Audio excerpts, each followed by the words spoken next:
Welcome back to the grim darkness of the 41st millennium.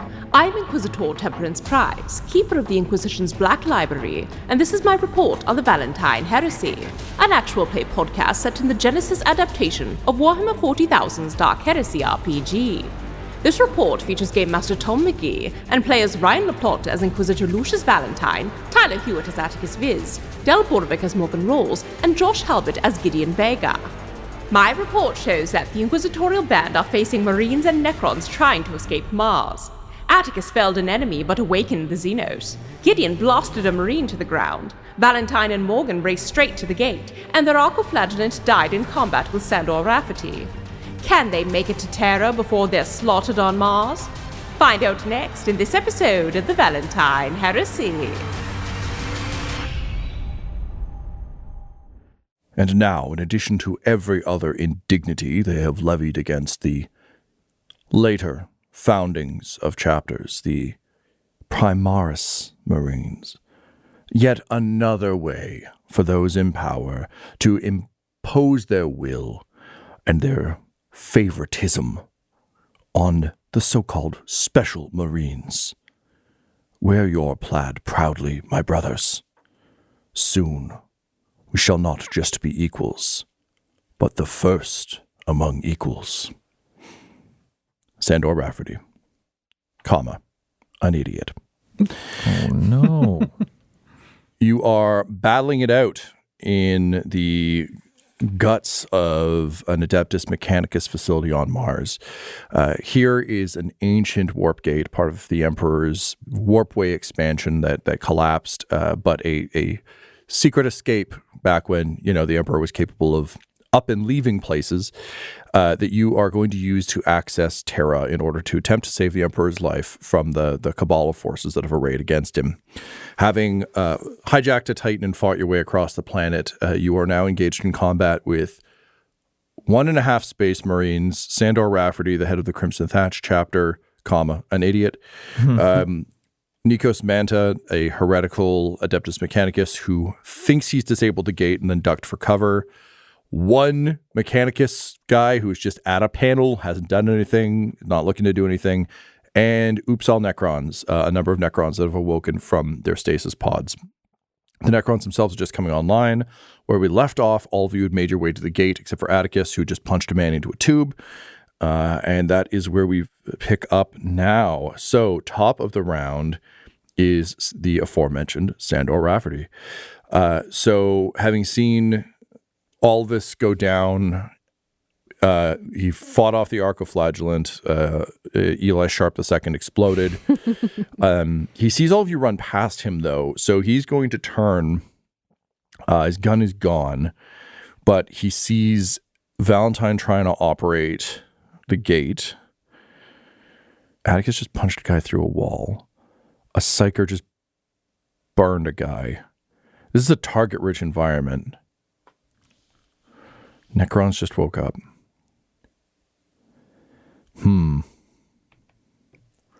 What does he do? And he's acknowledged they're completely fucked if they don't get through that gate. Yeah, I think he's going to rush Valentyne, to be honest. It's just like he sees you doing something to the gate. He knows that Nikos just blew the mechanism. So he needs whatever you have, and he needs you to not go through and close it behind you.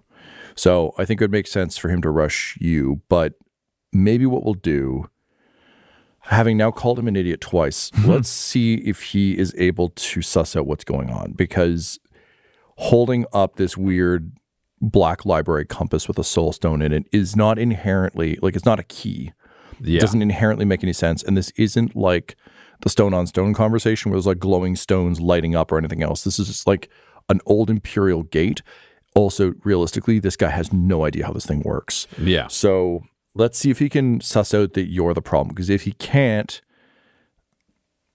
then I have a different thing for him to do. Let's find out. I'm excited. Mm-hmm.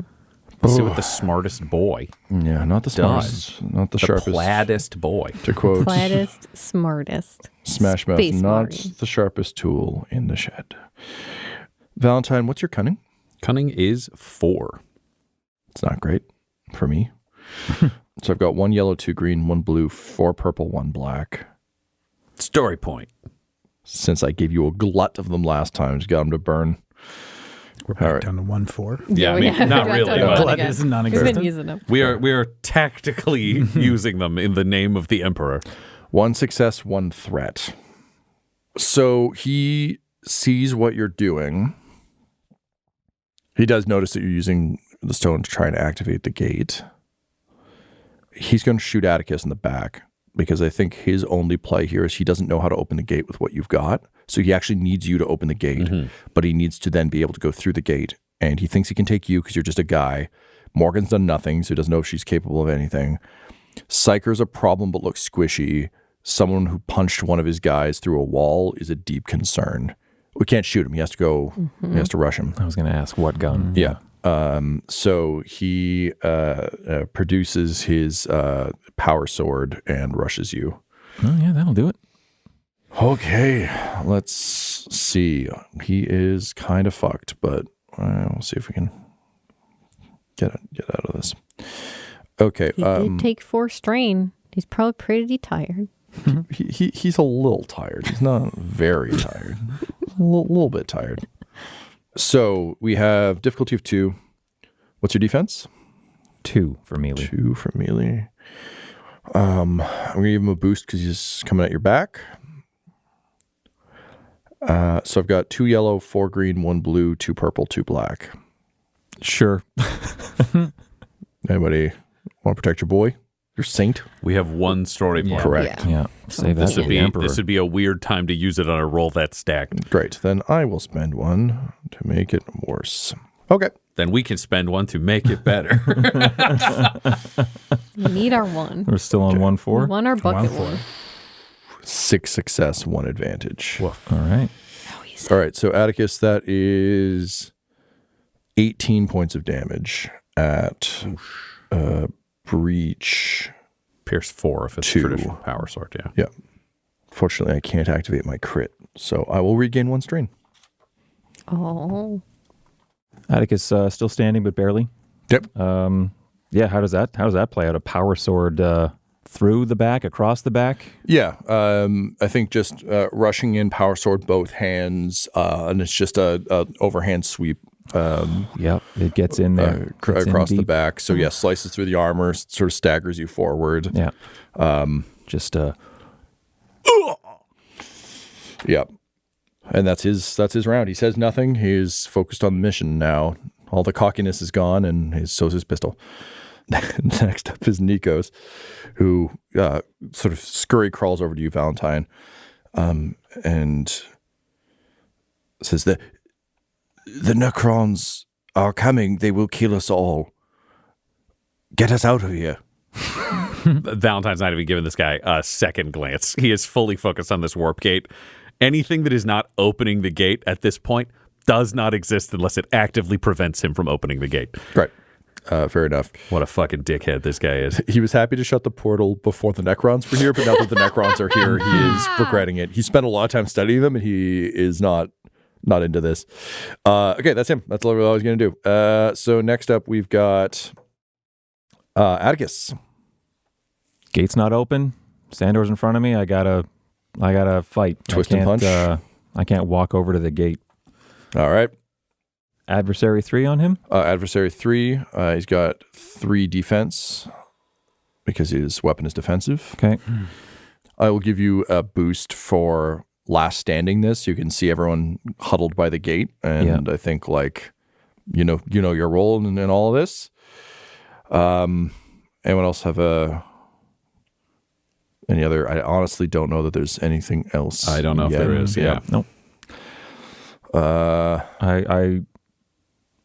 No, never mind. I mean, he is an Imperial Saint, so if your hesitation was, should I use a story point? It wasn't for a story point. It was right. an argument for a boost that I think was pretty weak. Okay. Okay. 4 successes and a threat. Interesting. Okay. That makes damage 17. 17 damage. Pierce 3. Pierce 3. Okay. Solid hit. She's still up, but Yeah. it's a solid hit. That's I think, Attikus's last act. So yeah, you punch the brain, take a point of strain for the threat. Okay. In terms of maneuvers, just to throw this from the side, for 2 strain, you could disengage and move to the gate. But would he?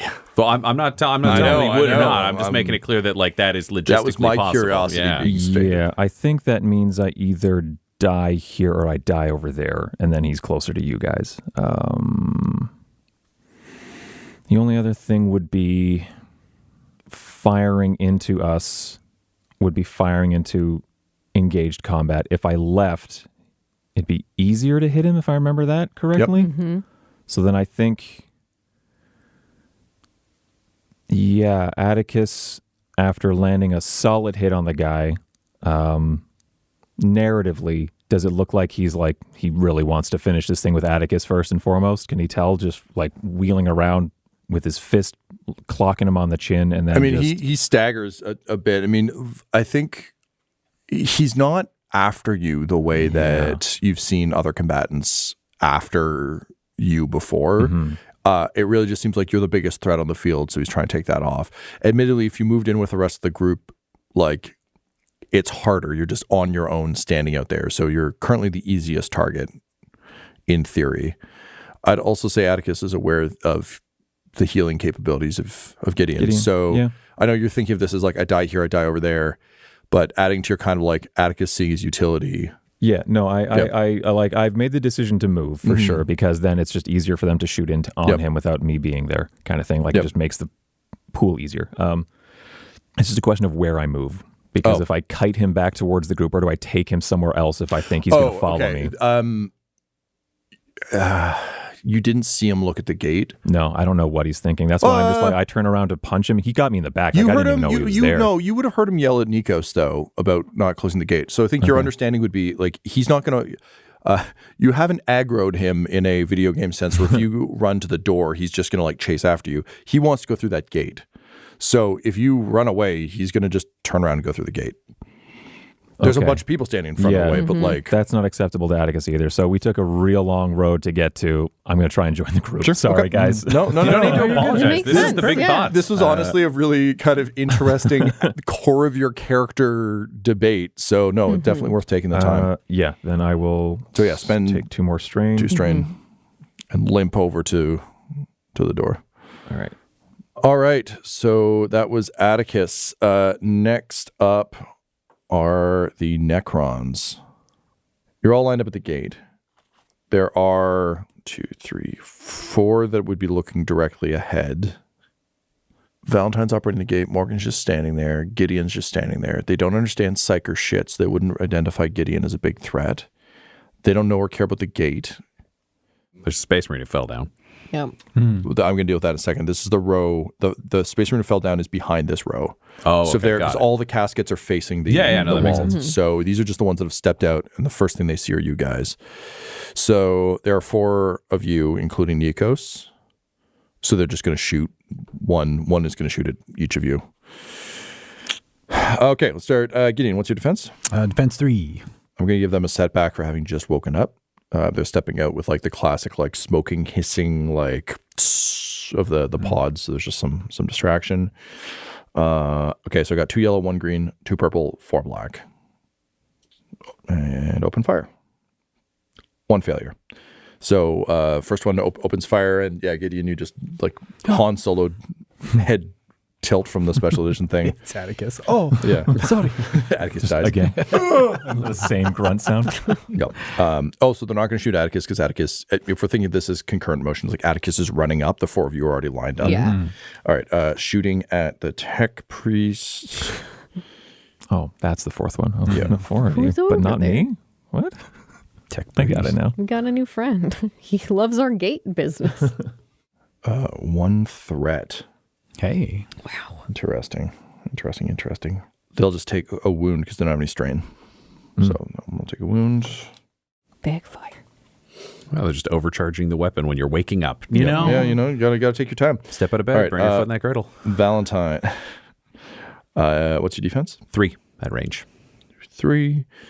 1 for being confused, and open fire. 2 success, 1 threat. So that is 12 damage Good Lord. at Pierce 1. Okay. And 1 threat, so they will also take a wound because they don't have strain. I haven't been that close to death in a little while. I have been that close to death before, though. And finally, Morgan. I am going to, once per round, I can suffer 2 strain until the end of my character's next turn, upgrade the difficulty of all ranged combat checks targeting your character. God damn. This is her duck and roll. She's doing a combat roll out of the way. What's your defense? 3. Holy shit. Nice. It's going to be bad for me, but all right. Off we go. Wash. It's easier to stab her than shoot her. Outstanding. Yep. Not bad. Valentyne expecting Morgan to stand behind him and protect him from fire. She rolls aside and he just gets drilled with Gauss rifle fire in the Different back. fire. Yep. All right. And then on the Marine, 1 success. Good work. It gets absorbed by soak, but good work. You know, you tried. And rolling it again for the other one. 1 success, 2 threat. So they're just having a bad time over there. We don't need to worry about that. And then on Sandor Rafferty, he gets 2 shots. First one is a failure and a threat. Second one is 3 advantage, 3 failures. So they will blast the power sword out of his hand. Yeah, we like that. Nice. So staggers away from Attikus, and one of the Necrons that steps out just reaches forward, grabs the sword by the handle, rips it from the kind of staggered hands of Sandor Rafferty. It slices the Necron's hand off, but I'm assuming the Necron doesn't care. he'll stick it back on. Yeah. And they can fire one-handed, as I know from many of the models that hold it up in a cool way. So that's fine. Wow, what a fucking balls awful round of Necron fire for me. But good for you guys. And then the Except ones at the back need to Valentyne. move up a little He's bit. fine. Okay. You can't stop him from opening a fucking gate by just threatening to kill him. Fair enough. Well, we'll see because we move on to the man himself, Valentyne. Alrighty. I got Trin Rakai. I'm gate boy. That's my whole job here. Trin Rakai says, I wish deep in this horrible soulstone that I still had the capability of a double cross or at least something interesting. But thanks to our friends at the library, it seems you get your way, Inquisitor. This has been fun, I suppose. And the gate opens. Perfect. I would like to...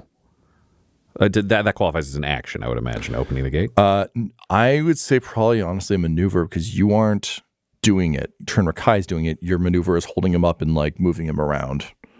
Great. Then my next maneuver will be, well, here's what I want to do. I want to go through the gate. Fair. I would like to spend 2 strain to grab Morgan and haul her through the gate with me and then say, Gideon, get Attikus through now. And then I would like to hold action on my action to fucking yank this fucker shut if we can get the team through this fucking gate. Okay, let's see what happens with the other people. Because there's a thing that happens. But I think it kind of has to happen concurrently if that's what you're trying to do. Yeah, the idea is that, We all go. it's the weird thing with you know initiative what? order in a gate. Incidentally, all of your initiative happens before the next. Yes. That was why I was We're all in a like group. telling Gideon, I was like, we're all in a row being like, let's go. Yeah, I was like, as long we as can- Attikus can grab Gideon, which I think he easily can, and drag him through, because Gideon goes after the Marines, then I think that's and fine. Morgan's in the middle there too. So if she Yeah, has well, one you know- hand you know on what? Valentyne I can grab and one time, yeah, hand it's on, like if we're all just burning our turns to Grab grab each each other. other in Yeah. this moment. That's Great. the intention. So it's very much then everyone grabs simultaneously and collectively, you're all falling back into a pool. You all just get pulled back in, and Valentyne, you snap the gate shut behind you. But you do not find yourself on Terra.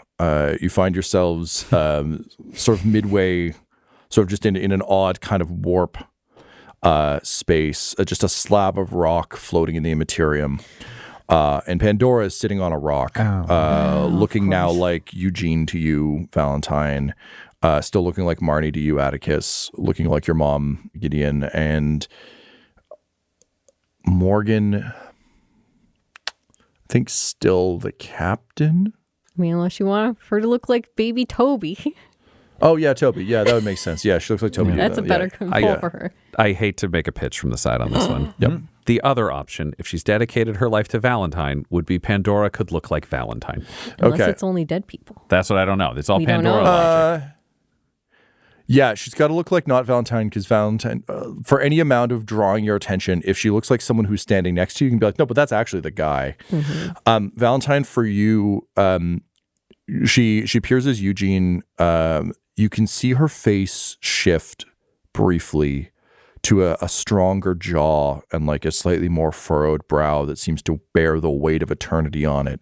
But then her face literally turns, and she looks briefly like Jeffrey as her face kind of twists and shifts, and then almost painfully reverts back to Eugene. But kind of the Eugene you remember, not like actual Eugene, like golden, heroic pre-death Eugene. She says, I'd wanted to appear as your beloved emperor, but it would seem that his reach here still prevents that. So you'll have to forgive. I tried my best for all of you. If you'd prefer something else, and you know, we can always live in hope, right? You really have been rejecting everything I've offered so aggressively, and you just need to let this happen. If the emperor dies, hope can thrive in this galaxy. If he doesn't, this horrible, grim world you live in will continue. Why are you so resistant to that? I want to make sure I understand exactly what we're seeing visually in this liminal space. So we are on floating rock in darkness. Yep. Is Pandora also on this rock? Yes, she is sitting on a rock at the edge of it. You've noticed that she's not like anywhere near full god status, right? So she can't do any of the cool, spooky, like boss fight in a video game shit yet. But she seems, with the nature of hope and how she's been trying to present herself, she seems dead set on humanizing herself as much as possible to continue to lure you all down this path. Because that's worked for her in the past, and she's kind of sticking to it. It is a limitation, though, because it means that she's literally sitting on a rock with you. Like she's basically like she's sitting at the edge, you're at the back, she's at the top end of the rock, and is just doing a disappointed crossed leg, like, come on, guys. Yeah, Valentyne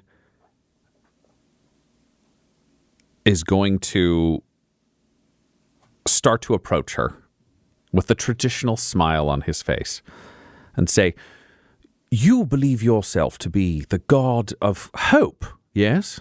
I don't need to believe it. It is so.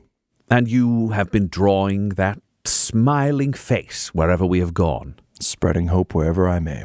And you were the one, there was a song, I believe. It had a theme at its center. Don't worry, be happy. Wouldn't that make for a better galaxy, Valentyne? Lucius, please. Yes, I know, Eugene, I know. There's an interesting thing about the English language, Eugene. English was never your strong suit. It was not your class of choice. Mine was, however. There is a technicality to the language, much like there is mathematics. And at its core, the word hope implies a choice. There is a darkness, and you accept the darkness, and you accept the threat, and you embrace all of the danger. And at the end of that, you still make a choice, despite all of those things, to work towards something better. And the one thing that be happy implies is that there is a certain joy in hope. And I can't disagree with that. There's a certain amount of happiness in it. And I've been thinking on this greatly. The flaw in your demonic logic is the don't worry.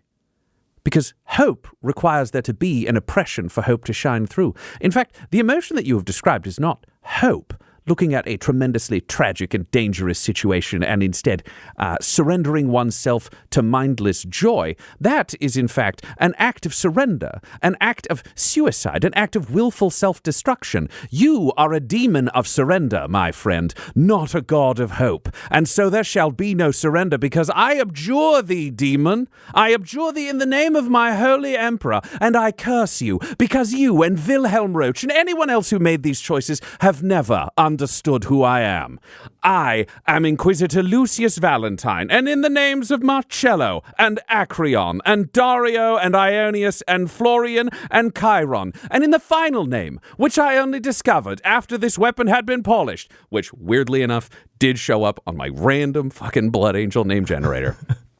A sign from the Emperor himself, I will destroy you in the name of Bellerophon. The code word he had dropped at 2 different points for the whole team to attack an enemy.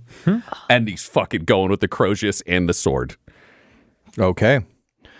And bolt pistol, then, if it's that word, we're going off. Gideon will send some warp fire as fast as he can.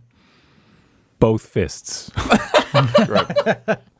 All right, all of you leap upon this creature.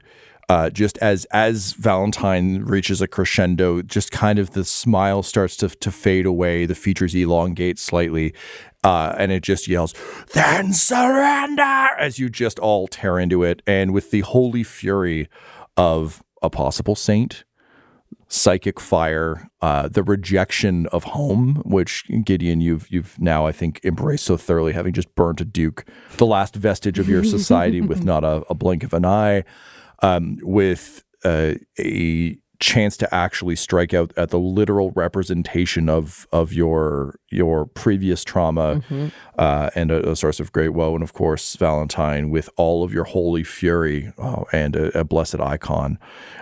You banish this demon back to whence it came.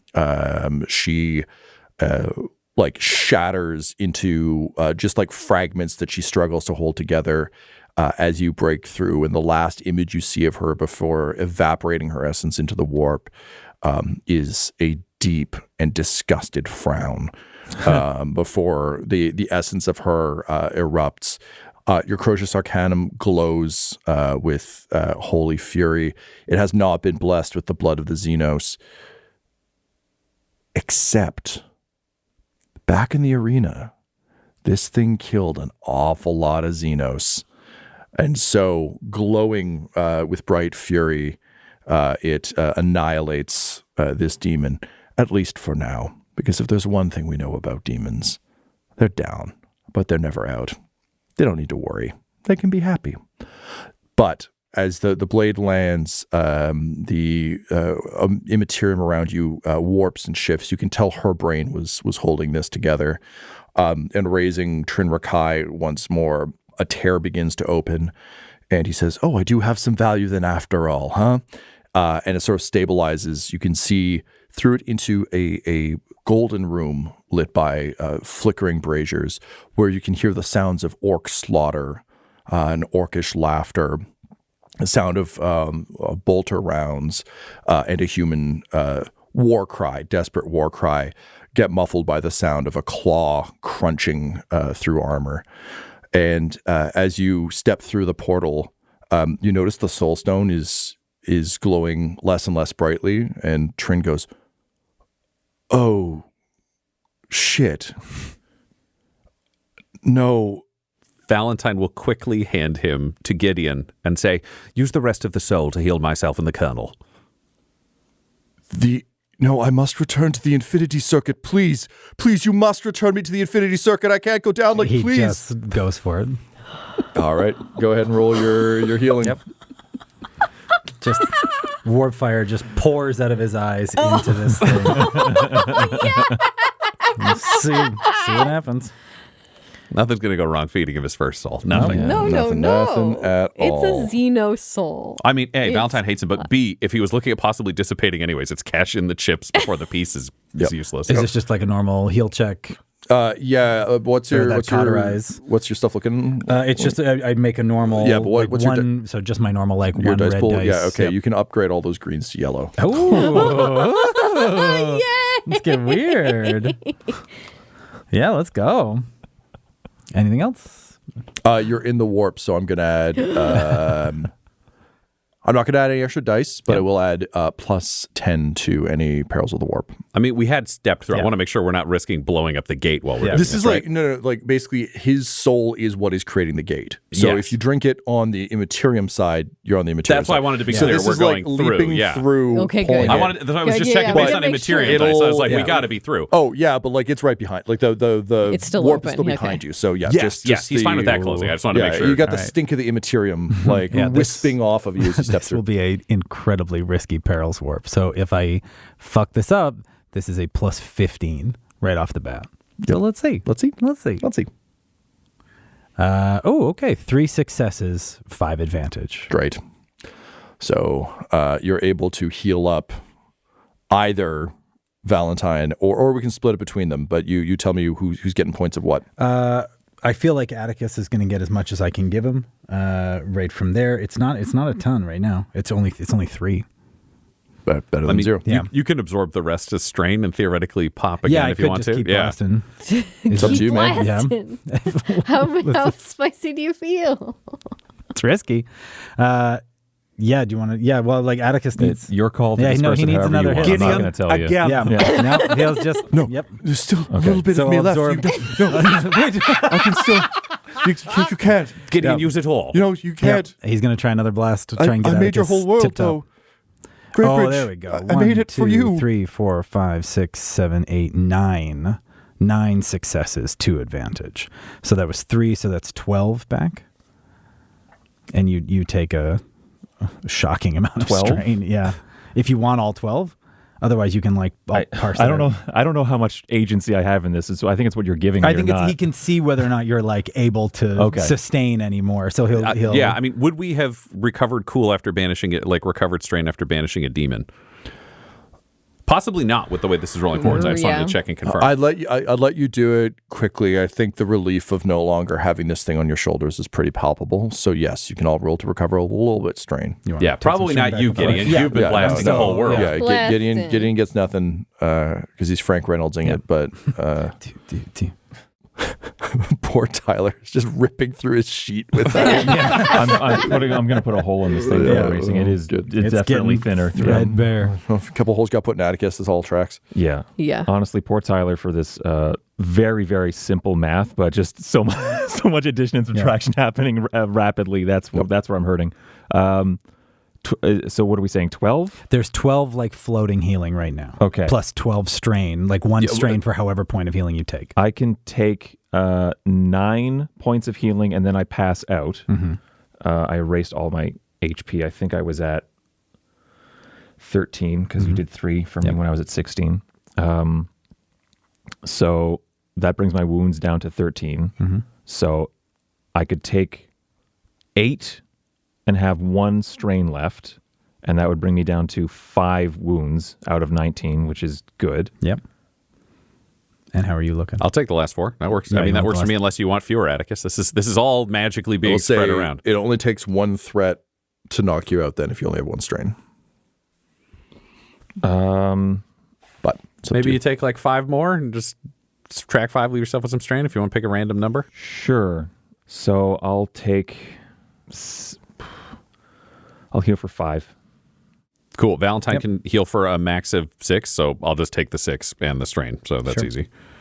Cool. We burned Trin Rakai energy into all of the healing. I'll soak up the rest of the advantage that we had floating around, and Gideon looks totally normal. The stone grows cold and cracks down the center, and Gideon, as you emerge from the warp, having just kind of blasted healing into Attikus and Valentyne, who are still kind of wreathed with flame. This is sort of coming out. Your mask has now extended down and takes on the face of a smiling on one side, scowling on the other side, Eldari. Trin Rakai has infused, you have absorbed his essence and infused it into your own gear. R.I.P. in peace. Well, the custodians aren't going to like that. Thanks, Valentyne. But it's beautiful, and I love it. And it's singeing like smoke, I imagine, pouring off of it. Yeah. The custodians are busy, so they don't get a vote right now. Yeah, they have bigger problems.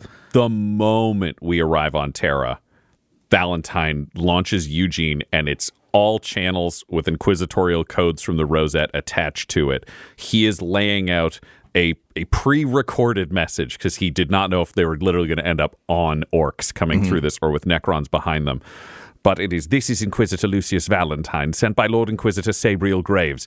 And he's just laying out in the most efficient way possible exactly what the conspiracy is doing on the palace.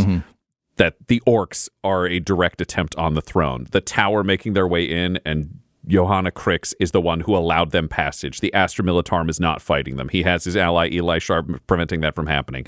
The Necron outbreak on Mars are because the Crimson Thatch have betrayed everyone. Sandor Rafferty is a traitor. It's got enough video evidence to fully support what he's doing if someone is flipping through it quickly, and the equivalent of a zip file attached with all the shit he's ever recorded of it. But he's blasting that out. The thing that sits at the end and at the front of that message on all fronts is the Emperor's in danger. The only target is the throne. Everything else is a distraction. Save the Emperor. Save the Emperor. Save the Emperor.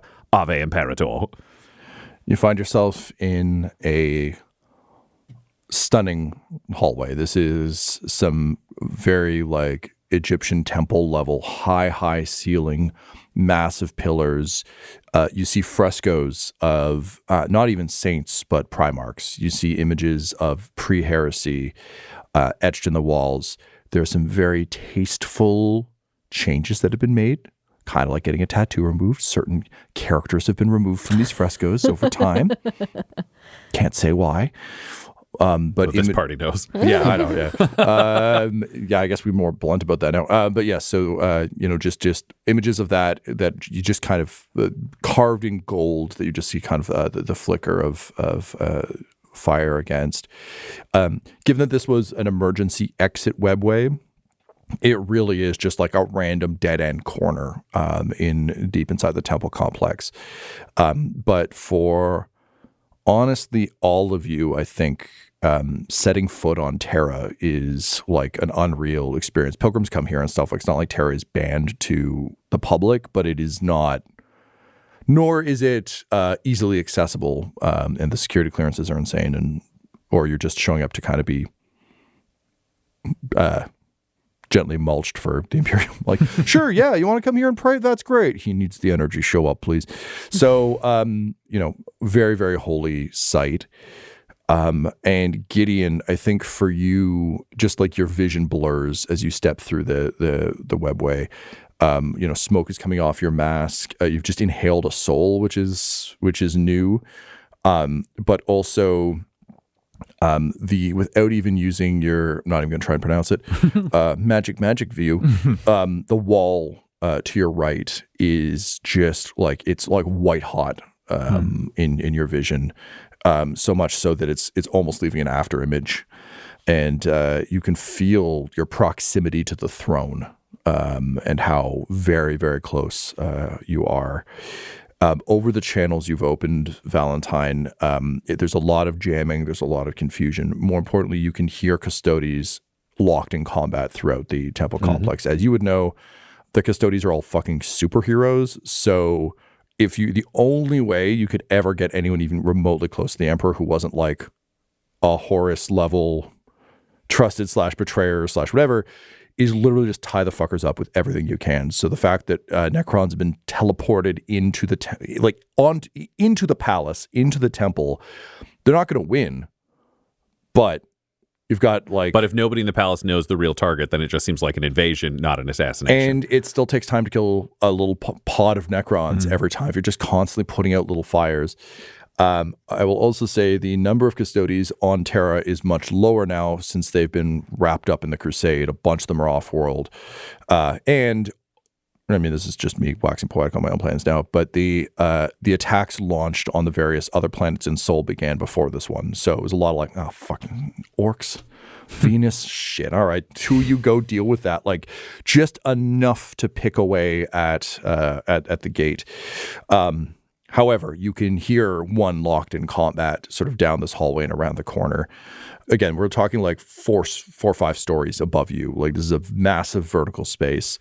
But you do get the sense that whatever wall is to your right separates you from the throne and the throne room structure. Unfortunately, the joyous sounds of victory from the orcs down the hall suggest that they have been victorious. And you just hear the echoing voice of the Primorc, Bobby Gilliman, "That's it, boys. Almost there, and we can feast on this mighty Emperor and become first new Primorcs in the galaxy.